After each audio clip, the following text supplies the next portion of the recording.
Selamat malam, selamat bertemu kembali Bapak Ibu, Saudara di dalam persekutuan berayat. Salam sejahtera Tuhan menyertai kita sekalian. Mari kita mengawali persekutuan berayat ini dengan menyanyi dari Kidung Jemaat nomor 383, bait 1 dan bait 2.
Mari kita berdoa.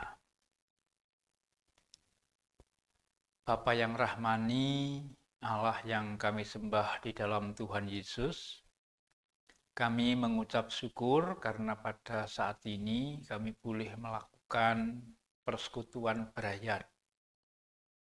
Kuasai hati pikiran kami, jauhkan dari godaan mara bahaya, sehingga apa yang kami alami di dalam persekutuan ini sungguh dapat kami alami sebagai perjumpaan dengan Tuhan yang menguatkan kehidupan kami. Ampuni juga kekurangan kelemahan kami, dan kami serahkan seluruh persekutuan ini di dalam kasih Tuhan. Hadirlah berfirman, kami anak-anak-Mu mendengarkannya. Dalam Kristus kami memohon. Amin. Bapak Ibu Saudara, kita akan membaca dari 1 Korintus pasal 15 ayat 1 sampai 11 yang demikian. Dan sekarang, saudara-saudara, aku mau mengingatkan kamu kepada Injil yang aku beritakan kepadamu dan yang kamu terima, dan yang di dalamnya kamu teguh berdiri. Oleh Injil itu kamu diselamatkan, asal kamu teguh berpegang padanya, seperti yang telah kuberitakan kepadamu, kecuali kalau kamu telah sia-sia saja menjadi percaya. Sebab yang sangat penting telah kusampaikan kepadamu, yaitu apa yang telah kuterima sendiri, ialah bahwa Kristus telah mati karena dosa-dosa kita, sesuai dengan kitab suci, bahwa ia telah dikuburkan, dan bahwa ia telah dibangkitkan pada hari yang ketiga, sesuai dengan kitab suci, bahwa ia telah menampakkan diri kepada Kefas, dan kemudian kepada ke-12 muridnya. Sesudah itu, ia menampakkan diri kepada lebih dari 500 saudara sekaligus. Kebanyakan dari mereka masih hidup sampai sekarang, tetapi beberapa di antaranya telah meninggal. Selanjutnya, ia menampakkan diri kepada Yakobus, kemudian kepada semua rasul. Dan yang paling akhir dari semuanya, ia menampakkan diri juga kepadaku, sama seperti kepada anak yang lahir sebelum waktunya. Karena aku adalah yang paling hina dari semua rasul, bahkan tidak layak disebut rasul, sebab aku telah menganiaya jemaat Allah. Tetapi karena kasih karunia Allah, aku adalah sebagaimana aku ada sekarang, dan kasih karunia yang dianugerahkannya kepadaku tidak sia-sia. Sebaliknya, aku telah bekerja lebih keras daripada mereka semua, tetapi bukannya aku, melainkan kasih karunia Allah yang menyertai aku.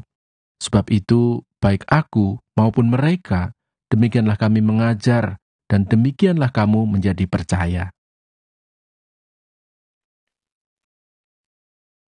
Berbahagia yang membaca dan melakukan firman Tuhan.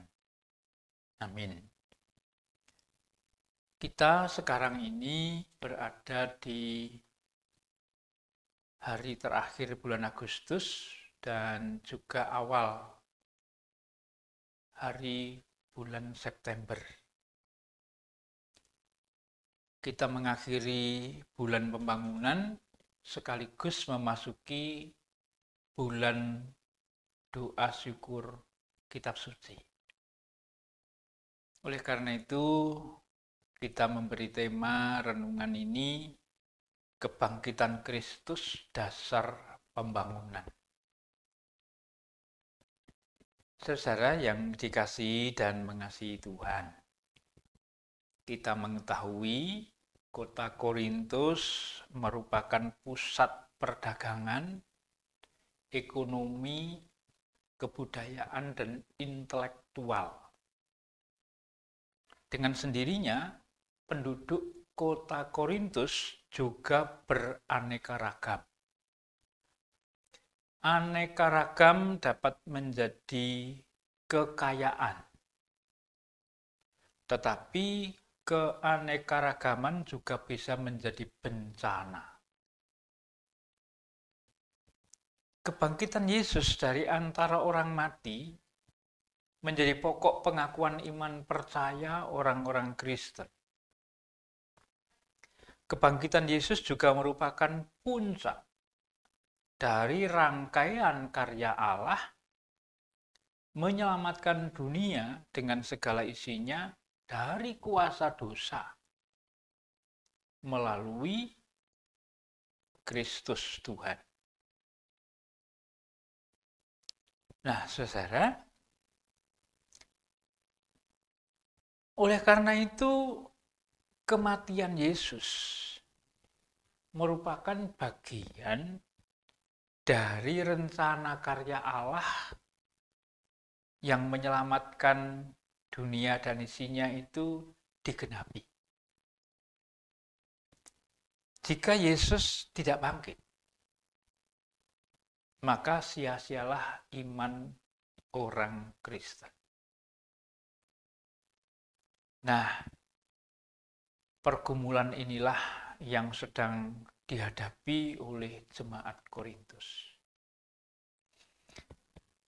saat itu pokok pengakuan orang Kristen akan kebangkitan Yesus dari antara orang mati diserang.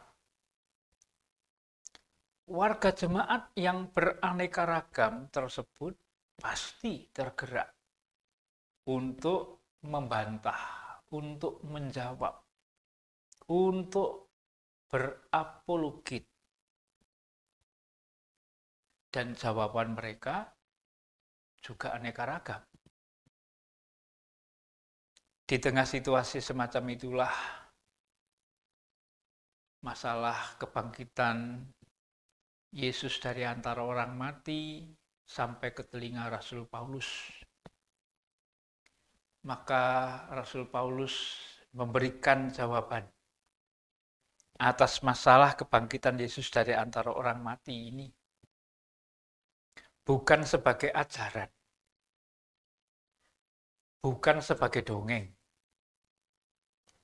tetapi sebagai pengalaman iman. Ya, kita tahu bahwa Paulus dulu menyerang orang Kristen, para pengikut Tuhan Yesus.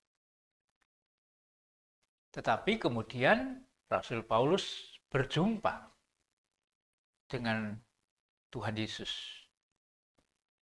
Dan itu yang menjadikan Paulus mengenal Tuhan Yesus.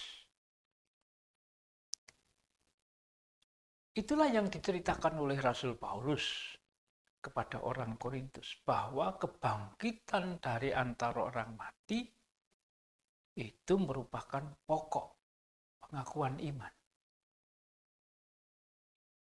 Nah, Bapak Ibu Saudara, kita sebagai berayat Kristen sedang bergumul tentang keberadaan kita di dalam lingkup Gereja Kristen Jawitan.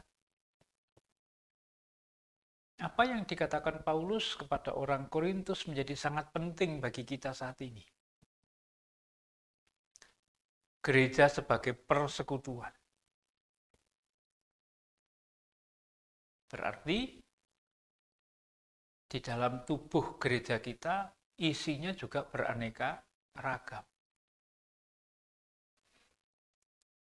Nah, sekurang-kurangnya di Gereja Kristen Jawitan ini ada 4 kelompok sesuai dengan moncopat. Moncopat itu 4 penjuru mata angin. Ada 4 sudut pandang sesuai dengan masing-masing kelompok menurut arah mata angin. Menurut sedulur papat 5 pancer, ada Kakang Kawah, Adi Ari-ari. Nah, itulah yang menjadi kenyataan bahwa GKJW juga beraneka ragam. Diakui atau tidak, dalam tubuh GKJW ada kelompok yang mempunyai kecenderungan mengutamakan gereja sebagai persekutuan. Persekutuan iman. Dan itu merupakan gerakan, bukan organisasi, gerakan. Di dalam gerakan ini ada warga yang kuat dalam pengharapan eskatologisnya, pengharapan akan masa depan. Di dalam persekutuan ini juga ada warga yang kuat dalam budidaya olah padi. Jadi tidak terpisahkan antara kearifan lokal dengan iman Kristen. Ada juga kelompok yang mempunyai kecenderungan mengutamakan gereja sebagai lembaga. Kalau tadi persekutuan, gerakan, ini lembaga. Di dalam kelembagaan itu ada kelompok yang mempunyai kecenderungan mengutamakan gereja sebagai kekuatan yang teokratis. Artinya pimpinan gereja juga sekaligus pimpinan desa waktu itu, dan itu orang yang mengutamakan kedudukan sebagai yang dituakan, yang menentukan perjalanan semua. Tetapi juga ada kelompok yang mempunyai kecenderungan mistik. Lah, 4 kelompok ini kalau tidak hati-hati bisa menimbulkan perpecahan. Lalu siapa sebenarnya yang harus dijadikan panutan, menjadi pengikat dari 4 kelompok ini? Nah, ternyata 4 kelompok tersebut tidak mungkin menyatu jika tidak ada pengikat. Belajar dari Moncopat, belajar dari apa yang dinasihatkan Rasul Paulus ke jemaat Korintus, maka harus ada yang jadi pancer, menjadi pengikat, menjadi pusat. Kalau di dalam Moncopat itu kliwon. Kliwonlah yang menarik pon, wage, legi, dan pahing. Tetapi kliwon juga yang mensupport pon, wage, legi, pahing. Jadi itu pusatnya, menarik semuanya, tetapi juga mendorong, memberikan motivasi, sehingga 4 kelompok tadi tetap satu. Kalau Paulus di dalam 1 Korintus, yang menjadi pokok, menjadi pusat, menjadi pancer itu Yesus yang bangkit dari antara orang mati. Kebangkitan Yesus itulah yang memberikan kekuatan supaya semua menjadi satu, membangun diri. Dan kalau itu terjadi, maka kekuatan persekutuan itu luar biasa. Nah, berdasarkan kebangkitan Yesus itu juga kemudian kita membangun diri dan berkarya. Nah, disitulah kemudian peran kitab suci menjadi penopang untuk kita memahami apa yang harus kita bangun dengan dasar, dengan pusat Yesus Kristus itu. Mari Bapak Ibu, Saudara, sebagai berayat Kristen, tugas panggilan ini kita wujudkan. Membangun kehidupan gereja, mendalami firman Allah berdasarkan Yesus yang bangkit. Amin. Mari kita menyanyi dari Kidung Jemaat nomor 58 ayat 1 dan 2.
kami warisnya.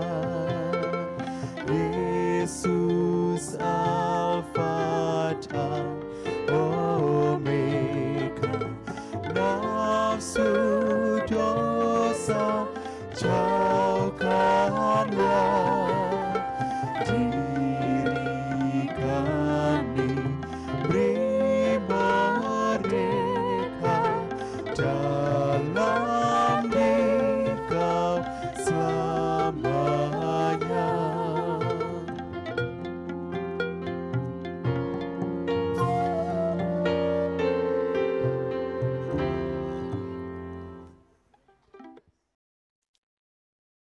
Mari kita berdoa.